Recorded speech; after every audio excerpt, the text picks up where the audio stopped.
let's turn our attention to another Gen Z protest ongoing in Morocco.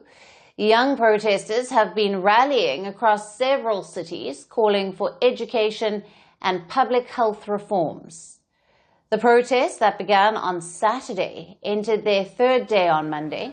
Police have arrested dozens of protesters in days of protests.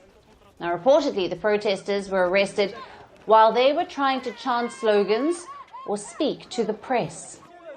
Security forces cracked down on young protesters who were trying to gather in major cities, including the capital of Rabat, Casablanca, Agadir, Tangier, and Houja.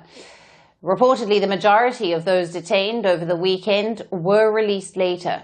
Now, just like Madagascar, protests in Morocco are also quite similar to the Gen Z protests that most recently rocked Nepal, and have also taken place in other African nations like Kenya and Nigeria. Young Moroccans have denounced the government's misplaced priorities. Protesters slammed the government for pouring money into international sporting events while neglecting health and education. Will Morocco learn from the mistakes of its fellow African nation, or repeat them and meet the same fate? Now that remains to be seen.